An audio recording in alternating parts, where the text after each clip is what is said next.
There we go. Welcome back to the Dad Compass podcast on this Mother's Day edition where we don't talk about mothers. I'm your host, Patrick. I'm your host, Dmitry. What we did want to talk about, so last Father's Day, I got a gift from one of my kids, and when he gave it to me, I had a intention to, well, I'll just show you what it is. It's Tell Me Your Life Story, Dad. When I got it, my intention was to get it completed before he graduated and give it to him at graduation. I thought it'd be kind of a cool gift. And then life happened and I didn't open the book until last week. And I realized it's a couple things have happened. One, I didn't know how much work I needed to put into this. It's definitely quite a bit. It's 90 pages or so of 4 to 5 questions with like paragraph responses. It's a lot of questions. And then another 30 pages of probably about 20 questions. Short answers where you don't have to write as much for sure. But the other thing that I realized is that, like, as I'm going through this book and it kind of goes in order of like my birth to my childhood, to like young adult, high school / young adult, talks about work, talks about your friends, which I haven't actually got to that section yet. And I tried not to read ahead, but because of what you and I discussed, I kind of glanced through it a little bit. So, but man, it was kind of crazy to go through and reflect because I'm a pretty open book with my kids, but I'm also, I just don't talk about a lot of the things that I've wrote in here. So I think I don't know, I think it's kind of cool. I think we're an open book about the things that we want to discuss or the things that we find value, but there's so many questions that they have that we have never either given them the answers to or that have never even been asked. So I think that's the value of that. Yeah. I've never not shared stuff for the most part with my kids. And so when I was going through this, there was like, and I don't even remember what it was, but it was like the specific story. And I was like, man, I don't think my kids even know about that. Just because, I don't know, it didn't seem like an appropriate, from a timing perspective, it just didn't seem appropriate to share. Not that The story. What's up? Yeah. Like, it's kind of pissing me off because I don't remember what it was. I feel like if you have something that asks the questions that you're able to fill out, you're also kind of going back and reliving your history. And then you can better, I guess, define it for them. Well, and there's a lot of like regret based questions in here, which I thought was kind of interesting. I don't live a life of regret. I actually remember what it was, but it was just kind of interesting. What was the question? It was sports related, high school sports related. Oh, okay. It was just, did you play any sports? If so, which ones? Or did you play instruments or other extracurricular activities? So I was a sophomore and I was part of this group called Odyssey of the Mind. What's that? Is that music? No. So it's like, the best way to put it is, I actually don't even know the best way to put it, but essentially what we ended up doing is we created, and you had to follow certain guidelines, but we created a stage prop and we had to act and we had to do it all as a group. And there was like 5 to 8 of us and we ended up getting third at state. And that was one of those things that I don't think my kids ever even knew about me. You were an actor at a time. Yeah, well, I didn't do the acting. I did a lot of the other stuff, but it's kind of funny because I always give my ex-wife all the credit for being creative, Yeah, and that's something that I did that was kind of creative.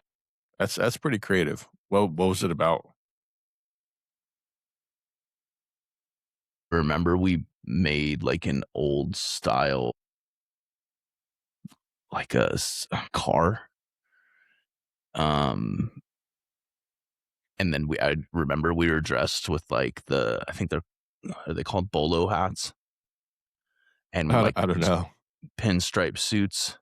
You know, the ones that you would see from like the 30s or 40s? I don't. Okay. Well, for what it's worth, I don't actually remember. I remember those things, but I don't even remember what we did. And that is something that I've also learned. I don't remember shit about my childhood. Like I remember little details, but like nothing. Oh, like top hats, kind of. The rounded Yes. top hats. Yes. Okay.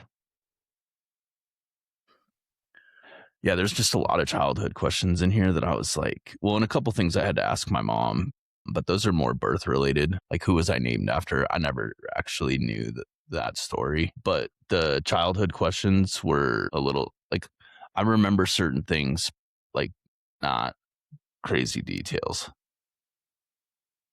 I feel like when we go back in time and start like thinking, because I think there's things that we remember a certain way, and that's just because we were kids. And then as you get older, and if you ask the question to, let's say, somebody that had like firsthand experience, you're like, hey, I remember this, this, and that. And they're like, well, that didn't happen in the way that you remember.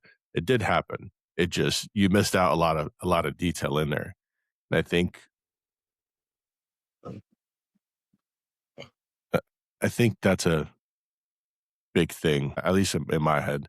And like you said, us not remembering all the detail and then trying to collect it all. Well, it's funny you said that. This happened like a year ago.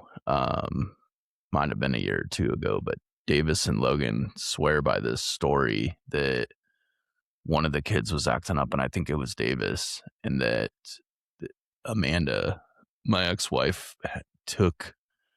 I was watching some like crazy horror movie downstairs by myself, Yeah. and she brought Davis down, and we forced him to watch it. I'm like, it doesn't sound like completely crazy for here's that your to have happened, but I don't here's your remember punishment. that. And it was Nightmares for a something about week. right. Yeah, good luck sleeping, Mm. fucker. God, I sometimes that's just the I just that's the best fucking thing. Yeah, and it's not like that's not something crazy from my parenting style for sure, Yeah. but well, and it wasn't even me. It was he was talking about his mom, but Yeah. like we were both thinking that he was gaslighting the two of us just to I don't know, like it was just weird. He swears by it, and Logan confirmed that he got in trouble, and like he wasn't down there when Logan wasn't down there when it happened, Yeah. but to your going back to your point, maybe that's not actually how things have happened, but that's how he viewed them. I mean, that sounds like a great way for things to happen though. I like that rendition of it. I don't know if I ever told you, but I used to do that on my phone all the time. Like I You're tell my pulling scary kids, shit. well, I tell my kids you better brush your teeth, and if they like would give me any shit, I would like Google somebody with really really fucked up Oh teeth, yeah, and yeah, yeah. all fucked up, and be like, "This is what happens to you if you don't brush your teeth," and they'd be like, "Ee." Yeah, I don't think that work with my daughter. "You don't think so?" No, she's like she, dude, she's at the age of I don't care. She doesn't care about shit. I don't care. It's fucking killing me. Dude, it is like it's putting me through the ringer every single day. There's really good moments, and then there's moments where I'm like, "The fuck did I sign up for?" Right. I feel like that might be fatherhood in a nutshell. Some days are great, and some days you're just like, "Really? This is what we're doing? I'm not even getting paid for this." Not even get a fucking compliment. Dad, you're doing a great job. It's like, no, I don't care. Your compliments come later in life, dude. I know. I know. Oh man. Or maybe they don't. Or yeah, or they don't, and I just completely screw the pooch, or they screw the pooch. It'd be my fault. 'Cause that's how it is. All right, let's do this. Let's answer one of the questions that you have. Okay. First one. What's the most important thing you learned in school that actually helped you in the real world?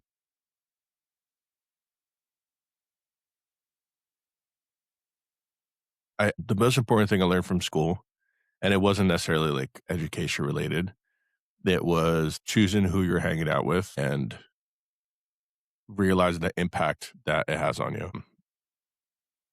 Like, I guess, like drug related. Just because your friends are out here and they want to party up and do pills and all this other shit, that doesn't mean you need to partake in it.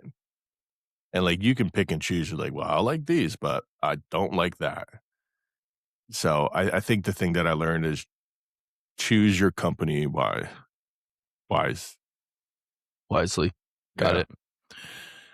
There was a peer pressure question, and it definitely made me think because I've definitely talked to my kids about peer pressure, and my motto is "fuck them." Like if Yeah.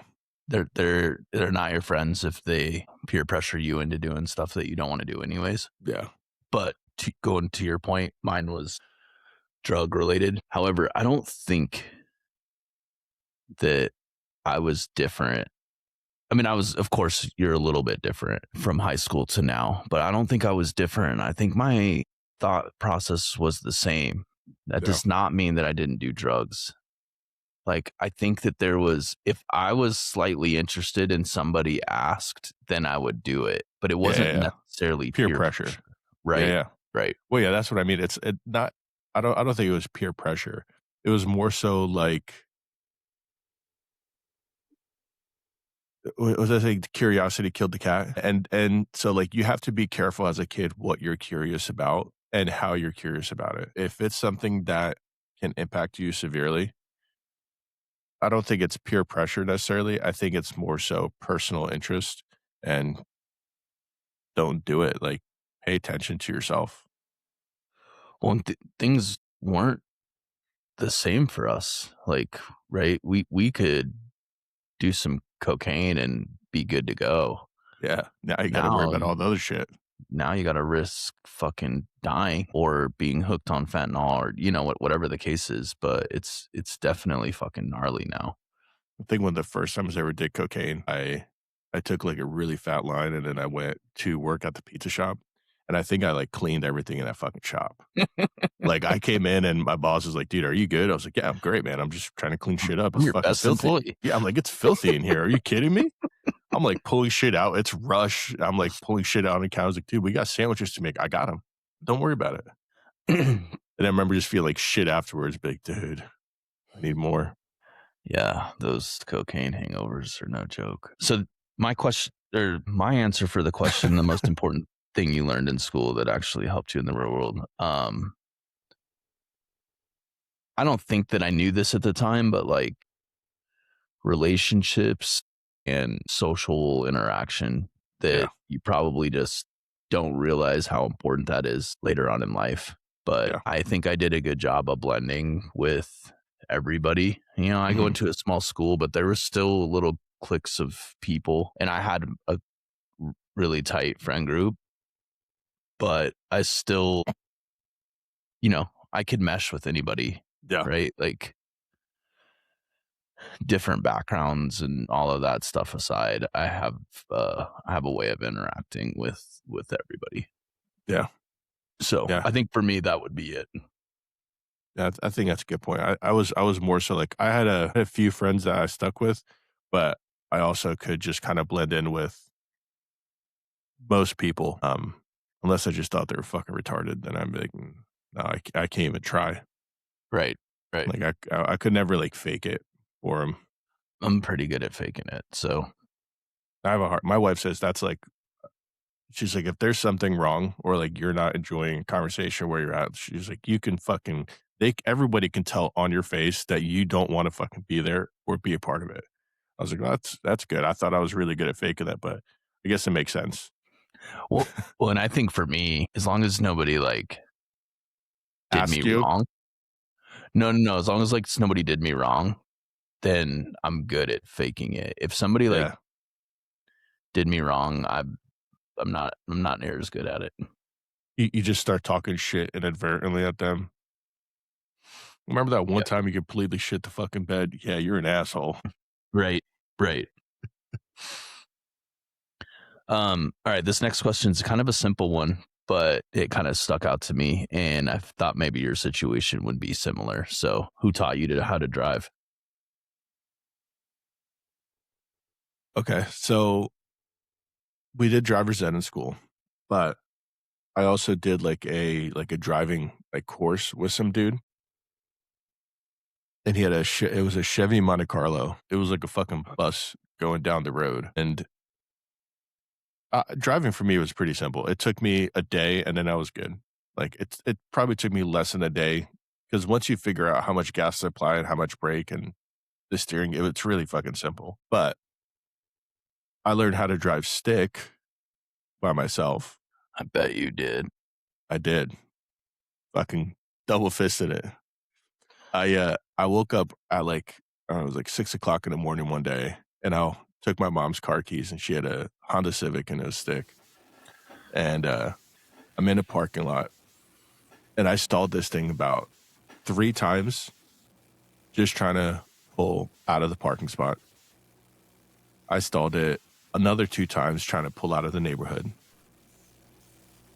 I stalled it, I think, another 3 or 4 times in this field that I went to. It was called Macclesfield. It was this big parking area pretty much. And I got stopped by a cop while I was in there. He was like, "What are you doing?" I was like, "Dude, I'm just trying to learn how to drive stick." I was like, "I think I got it kind of figured out." And so I learned how to drive stick mainly by myself. My mom helped me a little bit. She tried to explain to me like the concept of it. That was probably my favorite thing to learn. What, um, were you 16 when you got caught by the cop? No, no. So I didn't get my license till I was 18. Jesus. I didn't need it. Like, so like, and I think about this now, and like I look at like my kids. Ian's 17. He's gonna get his license here real soon. Um, but I remember being 16 and just making poor decisions and not. I don't want to say I wasn't ready to drive, but I know that if given the opportunity, I probably would have done some really really dumb things. So being a little bit older and then starting out, I think I was a bit more mature to put, you know, my life in my hands and other people's lives in my hands.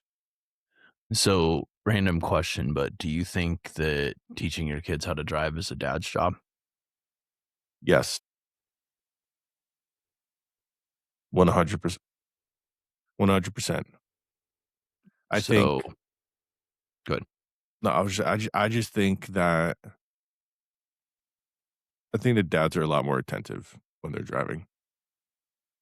Well, I've noticed. So, I got a couple stories. So, the answer to the question for me is my friends. I had a buddy that taught me how to drive.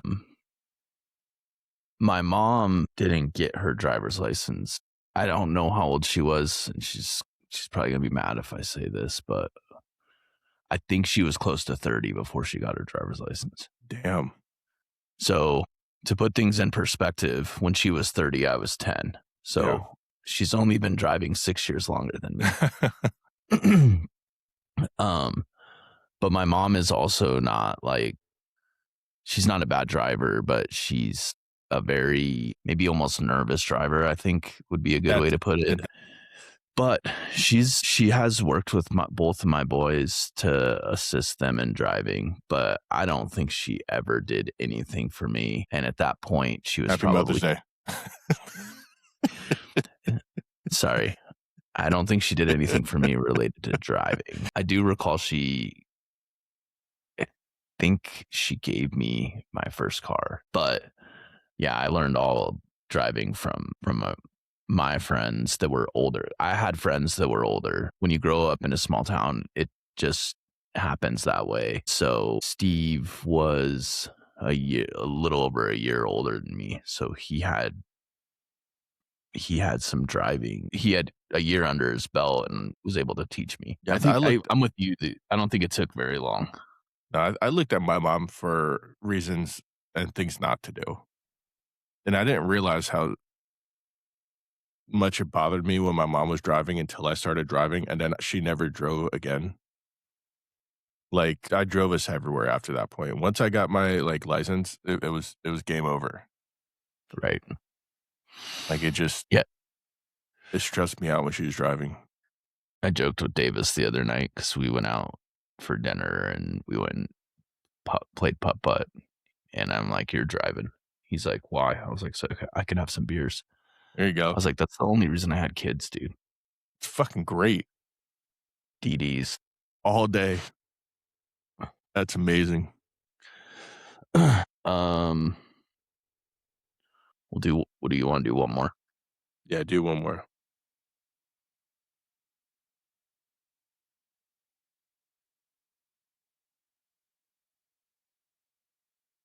Sorry. All right. Did you grow up in an environment of traditional gender roles? Can you remember how you felt about this? Do you share the same views today? So, I grew up being raised by a single mom. So I guess it wasn't a traditional gender role kinda thing, but, like, my mom kinda had to play both roles, and I think it was difficult for her. For me and how I, like, view my family and how we raised them, I think it's definitely more traditional. My wife's there too. Well, she's supposed to be there to hold them and comfort them and all this jazz, but I think we both do a bit of both. I don't think you can do one or the other really well. I think there's a mix, and you have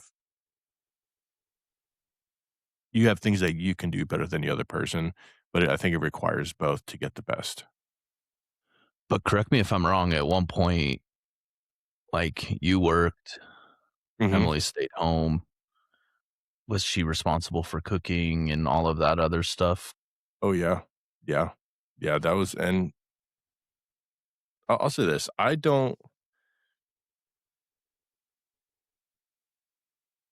forget who I think Bill Burr, he made a skit that I watched the other day, and he talked about motherhood being, like, the hardest job ever and, like, raising a baby. He was, like, making all these jokes, and I was like, "You know what? I think that it's all the other shit that has to get done on top of raising the kids that's incredibly difficult." And it's not difficult because, my god, I'm not gonna be able to do it. It's difficult because you're fucking exhausted. So now, my wife she works full time. She's usually gone all day. She wakes everybody up. She wakes me up. She wakes the kids up. And then I work. I go pick up the kids, take the kids to school, make dinner, usually get them to bed, deal with the punishments and all the other stuff that goes on. So it's almost like I don't want to say the roles have reversed because I'm also working at the same time. So it's stressful as hell. It is somebody at her job said the other day, they're like, your husband's gonna get burnt out. And I was like, you know what? I'm like, last night I felt fucking mentally like drained to the point like, no, just go to bed. No, we're just done. I think it's time for bed. I can't take another minute. Yeah, dude, it's definitely hard. The answer to my question is yes and no, because I had a similar situation to you. I was raised by a single mom, so she definitely did both, but I was really close to my grandparents, and my grandparents were very traditional. Yeah. I don't think my grandpa could make a pot of coffee, if I'm being honest. Like, my grandma did all of that stuff. She Yeah. was cleaning house, she cooked every meal, and then he worked. So, she could do that stuff. So then when I first got married and started having kids, that was the direction that our family went. And part of me wishes that was still a little bit of a possibility. I Um, 100% do. like you worked and didn't have to deal with the kids. Well, it's not even that. It's like I think in this day and age, it's really hard to make an income that's livable under one person. So in an ideal world, yeah, I'd love to just be able to work my 40 or 50 hours and then come home and have my wife take care of the kids and have them be happy, healthy, and all this other jazz. Like in an ideal world, that's great because they always have a parent there. Well, to an extent, that's how it is now, except, my wife's the breadwinner and, like, I make what I make, and without both those incomes combined, we wouldn't be able to do what we do. But there's somebody always there for the kids. I'm literally around the kids 24/7. Like, it does not stop. That is I mean, maybe switch that part out a little bit. Well, and to your point, like, I'm really, really glad that I stopped prioritizing my work over my kids because that was kind of the setup that we used to have. Like, if work needed me, I worked and you Yeah. took care of the kids. That was with my ex wife. And so my involvement was so much less and my interaction was so much less. I only wish that, and I do agree with your statement about two salaries. I wish I could work so Deanne didn't have to, not so she could take care of the kids, but, you know, to So they just, can have the life. yeah, right. So she could just, you know, because it's a lot of stress for both of us when we Yeah. have like kid activities and like shuttling kids around and you still have a job to do that you Yep. have to put, you know, 100% into while you're there. It's fucking challenging. Yeah. So I wish that something like that could happen. And I think, you know, it's not crazy to think that it could happen in the next 5 years, but And as it listen, sits right now, we feminists, both got to work. this is for the feminists out there that think that we're saying women should just stay the fuck home. Like, you are out of your mind in that thinking. I think as a husband, as a father, as a man, we ultimately wanna provide enough that if you choose to work, you can work, but you don't have to, and you can enjoy and you could have your hobbies and things that you do. We want your lives to be full of all the goodness that we can provide, because that's what we're able to give that sacrifice. I think that's for me, I think that has a lot of values because we as men are able to give those sacrifices, not because they're easy, but I feel like pain wise, we feel like we can deal a lot better under all that stress. Or that's No, I think that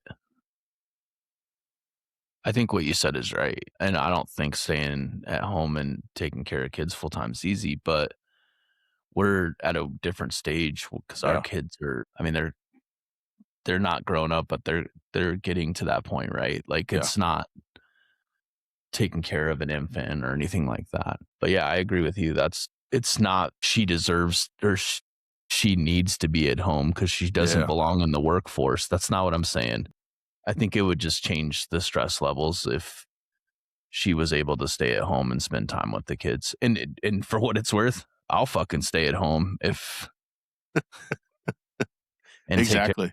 Yeah. And I don't think it's easy, but I'm definitely okay with that. I I think think it's more the kids than it is the person. I guess that's what I'm getting at. I yeah, Having somebody there for them all the time. and not being stressed out. Because if And we're stressed out, those like it's only kid stress at that point. yeah. And that's so much easier to manage.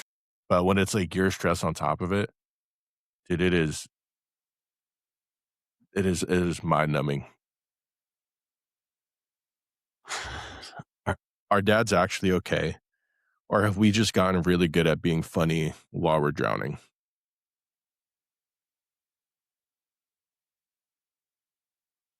Um, I mean, I think for me, Dmitry, and then like I know you're going through it right now, so I'm gonna just say this: like this will pass. I get into situations similar to where you're at. I will tell you that mine are rarely my kids. Yeah. A lot of it is work. Um, and I do feel the way that you feel, like maybe once a month, maybe 3 times in a month, and then I'm good for a couple months, but, like, on average, like, once a month, Yeah. I'll get just, so overwhelmed, and I don't know how to handle it, if that makes sense. Yeah. But Yeah, it more does. times than not, I'm good. Yeah. Well, yeah, I think I would agree with that. I think dads are good. I think we're me personally, I think there's moments where we are less upset at the situation, and it's everything that once it gets combined into this big ass pool and you jump in and you're having a hard time digging yourself out. If you're not happy with yourself and where you're at or what you're doing, I think anything that happens in your home is going to be even more stressful. I think that until you figure out what your problem is, you're going to have a repeating cycle of this is stressing me the hell out. These damn kids won't stop. But all in all, I think it's both. I think a lot of dads get, I don't want to say like numb to it. I think you kind of expect it. Your kids are gonna have attitudes. Then you deal with them and then everything's fine. And then the next little thing comes up and it just turns into a cycle. Sometimes that cycle is just mentally, very mentally draining for me.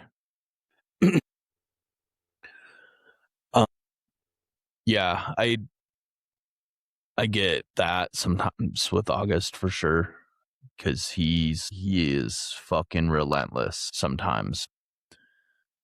I think, Jackson's older. From Jackson up, it's not a huge issue. I wouldn't say that I don't get stress from the Yeah. kids from Jackson up, but, like, I don't get a lot of bullshit pushback.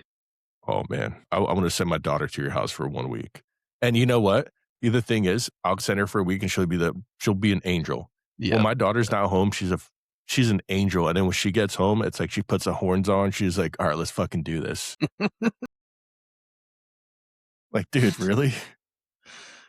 Yeah, and Ev's a pretty good kid and pretty easygoing. I think, she's she's a female that's getting ready to go through puberty, so there's Yeah. definitely some emotional stuff that, like, is a little harder for me to deal with. I think I mentioned this a couple weeks ago just because, I don't operate like that. So, She's 11, right? yeah. Yep. Okay. Um, and to your point, sometimes August, he's perfect. Mhm. It's a non-issue, but sometimes you're like, "Man, we're really fucking doing this right now?" Like, I can't even this. take a shit. Can't even take a shit in my own house. I have to separate Ronan and Ellie because every time I go in to take a shit, within seconds, they're like they're starting shit with each other. You guys are Have you fucking just killing let me. it played out? All right. Yes, but like this is my problem. I have an issue when shit's going in a way it doesn't need to go, of just being like, I'm just gonna let this go. And I'll like some days I just don't have the energy and I just let him deal with it. And it's fine. Like it works out. But mostly I'm like, I can't fucking listen to this. Yeah. Yeah. Like it, yeah. I mean, I'm honestly, I'm with you. Like, I hate when Jackson and Evelyn fight. It fucking pisses me off. Who And starts that's, it? I do think it's Ev sometimes, but You I think he know, antagonizes it? yeah, yeah, yeah. I got a funny story to share with you real quick. So me, Jackson, and Davis went out on Friday night. We went to dinner. We went to a movie, or went and played putt putt. Jesus. So I was like, hey, it's time to go. And Jackson came upstairs and he was visibly upset. And Hmm. so I was like, what's going on? He's like, Davis, he's being a jerk. And so, but he was like Jackson doesn't get like this, but he was Yeah. pissed all the way. It was like a 20-minute drive to the restaurant. We're walking to the restaurant and I could still see it. Just feel the tension. Yeah. And so I told Davis, I was like, you need to fucking make this right, like right now. I don't know what Yeah. you did, but you need to make this right. And so, but one of the things that I think upset Jackson and got him more upset, I was like, what your brother did to you is what you do to your sister. Oh So my God, dude. Tell me that's the take, fucking conversation you have all the time. yeah. I was like, you need to My take that into God. consideration when you're dealing with your sister next time. I just had this one. I have this like every other week. I'm just saying. Well, and it's funny because Davis said, and that's what you do to me, Dad. So it just goes downhill, Yep. which is probably, there's probably some truth to it. We're not talking about my problems here, kids. We're talking about what you're doing wrong, what you need to do to fix it. Yeah. Well, it's like we see that too, though. I think we definitely see the shit that we do. It does trickle down, but it trickles down with their own style, and I think that's like we think we're doing it with like grace, you know. Well, we think we're funny. Exactly, and then they think they're funny, and then like my daughter just doesn't think it's funny, and she just does it. Like, it, I'll give you an example. Only time Ian ever comes down, and he comes down other times. There's dinner, breakfast, you know. But any time he comes down and like Ronan's on the couch, he'll start like shaking his hand or like rubbing his head or like doing shit that Ronan does not like. And it just is obnoxious. And I can't stand. I'm like, dude, can you fucking stop? Well, and then anytime he's in his room and Ellie or Ronan try to go in and give him a hug or something, or do the same thing back, or just like sit there and be in the presence of their older brother, dude, he just can't fucking stand it. And then Ellie, that trickles down to Ronan. So, and Ronan's the youngest, so he's just stuck like at all right, fuck me, guys. You know, Right. it's we all do things that we can do better, but for our kids when they have like a pissing contest with each other, it's so hard. It's that one's a hard one to just take a step back. Right. I want to say one other thing too, just because I'm pretty open and honest about it. I know that maybe not everybody is, but I talked to a therapist. I started talking to a therapist about 3 years ago, and it's a huge benefit to me because if I'm having a situation, whether it's with Deanne, it's work related, it's my ex-wife, it's my kids, I can at least let it, well, two things can happen. One, I can set up an appointment and talk to him if it's something that I need to do like Yeah. right now. But if it's something I think I can let linger and I have an appointment next week, then I will do that and then I'll talk it through with him. And a Yeah. lot of that is so sometimes it's just to justify my own actions, Hmm. but sometimes it's to be told your ego is taking over Yeah. and you need to do it this way. Yeah. So I highly recommend, I recommend most people should talk to a therapist, not because they need help, but I think it's just it's somebody to kind of call you out or support you, Yep. depending on the situation, and get some shit off your chest that you can't do with every single person. Yeah. True. You can call me and bitch about you're having issues Yeah. with Emily or whatever. Like, you can do that, and I can give you some advice from my past experiences, but I'm me and you are friends, so I'm gonna most likely not necessarily guide you the way that a therapist would. A therapist is gonna be like, Dimitri, you're being a fucking asshole. I Yeah. probably am not gonna necessarily do that, and I'm gonna I try would to I would support you call you an through the asshole. situation. I would call you an asshole. Yeah, you know what I'm saying though. Like, Yeah. we're in the same boat.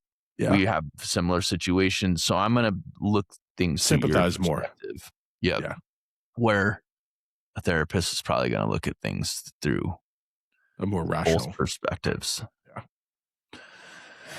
So I think I can rationalize things pretty good. Like, and I think sometimes that's what pisses me off in situations is because I know what I'm doing and what I'm saying is not the best thing to say. I know that if I just, close my mouth, it'd probably be fine.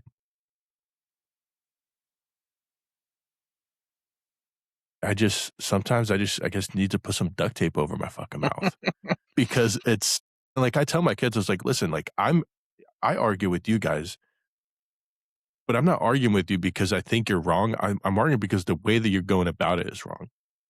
I was like, you're allowed to be frustrated, you're allowed to be upset. What you're not allowed to do is take it out on other people. And then here I am, stressed and fucking mentally drained and like unhappy with my own shit and being like, dude, like last night, I was so done. I walked into the laundry room. This is the dumbest shit that I think we as parents tend to do sometimes when things start piling up. I walked in the laundry room, opened up the washing machine, and it was stacked full. Dude, like the people were just shoving shit in there. And I opened up Ian's door. I was like, come here. I opened up Ellie's room. Come here. And I fucking opened up the laundry and I dumped a whole bunch of clothes on the floor. I was like, all right, guys, I'm gonna show you something. See how all this stuff was inside that laundry room? Like inside that machine? It's going to break it. And then I was being a condescending asshole. See this? This is soap. And when things are full, you use the soap to put it into the laundry machine and then you press start. Like, and as I'm saying all this shit, I'm like, dude, you're being an asshole. Like, you just like shut the fuck up? Yeah, but it's hard. well, and I don't know if your kids have to do their own laundry or if they're just responsible for laundry in general, but from a kid's perspective, if they have 6 loads of laundry and they can get it down to 4, that's actually good. It is until it fucking breaks. But from a parent's perspective who has to pay for said washer, that's not good.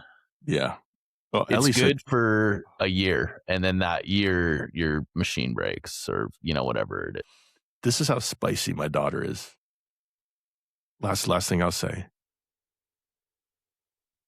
I was like, you're not allowed to go into our bedroom and take stuff out of our room and leave all of our things a mess. I was like, if you go into our bedroom without knocking or asking first, you're going to be in trouble. I was like, I've had this conversation. I'm done with it. And she says, well, I didn't ask to be here. I didn't ask for you to pay for all this stuff. And I'm like, Have you thought about taking everything out of a room? dude, I've went into the garbage bags and put shit into You like, have? yeah. And That's like, awesome. not, I wouldn't say clothes, but certain things I've just fucking put away. And I give it back to her, usually. But it's, dude, she is the queen. I think she's like gaslighting me to like I might be entered into a mental hospital. She's so good at it. And sometimes I can't even help but just to laugh. I'm like, dude, you're really like doing this? I'm like, all right, I'm gonna walk away. That's funny. Oh, dude, it's hilarious. So I Ready? got a I got the question. All right. What's the closest you've ever come to completely ruining your life?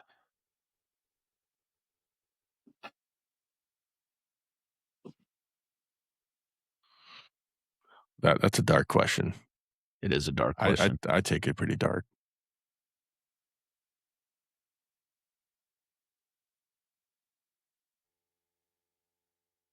I was in I was in high school, and when I was in high school, and I'd go through like these really dark like areas of my family abandoned me. Nobody gives a shit. Somebody fought for my life to be here, and I feel like I'm fucking it up. So I went to this dude's house. He had a whole bunch of like a Xanax, like a shitload of Xanax, and I think I don't know how many of them I put in my fucking nose, but I put a lot, and I ate a Suboxone on top of it. And I was walking to my house, vomiting every other fucking step. But I was like, this is my way. This is like I was done. I didn't want to deal with shit anymore. So I just want to fucking end it. So that was probably the closest I came to wanting my life to be over. As a parent, I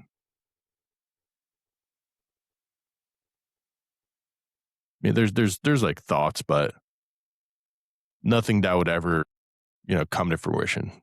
You go into fucking dark spirals, and then you realize you're just being dumb, and then you walk yourself back out of it. So I think in high school that was the closest I ever got. Well, and I think to your point with the dark spots, like the good outweighs the bad, Does right? So the it bad is just usually, heavy. yeah, yeah, yep, yep. Um, I think mine's similar to you, but not similar to you. I think for me, it's probably drug use and partying, alcohol and drugs. Yeah, I never I never got to the point where I was doing drugs every single day, but there was weekends where it was pretty bad, and it even happened into my mid 20s when I had kids that, you know, I'd go party all weekend, and yeah. and it wasn't often, but it was often enough that it was not all right. I think that's probably the closest that I ever came. That dealing with people in addiction, it starts at a young age for a lot of people, and I started drinking when I was 14, Yeah. and things just kind of went from there. So I'm pretty grateful that it never got to the point where, yeah, that I became an addict or an alcoholic, but I fucking partied pretty hard. I don't do drugs anymore, not only because I work, but mainly because I have kids. One of my greatest fears is fucking up so bad that my kids don't want me around. And that's helped keep a lot of that shit at bay, because that's a thing I don't think I'd be able to look at myself in the mirror ever again if I ever lost my kids, because I was afraid to deal with shit, then use something else to deal with it and completely ruin their lives. Yeah, I'm with you. I drink now, but it's not like it used to be for sure. I mean, there was a point where I was drinking every day, probably in my 30s. Every night I came home, I would drink, and that was like the only way that I think I could have went to sleep. But Need something to numb it. yeah, yep, you learn how to navigate through that. And I'll tell you, dude, my kids are a huge way that I navigate through that now. Yeah, Spending 5 minutes sometimes with Evelyn makes, or Jackson, even Davis makes my day better. truth. All right, dude. Well, thanks for listening to this episode of the Compass Podcast. We appreciate you guys. Happy Mother's Day to all the mothers out there. And if you like and you listen, go ahead and drop the answers to the questions that we asked today. Compass on. Compass on. We'll see you guys next week. Gotta zoom out of here, and now I can stop it.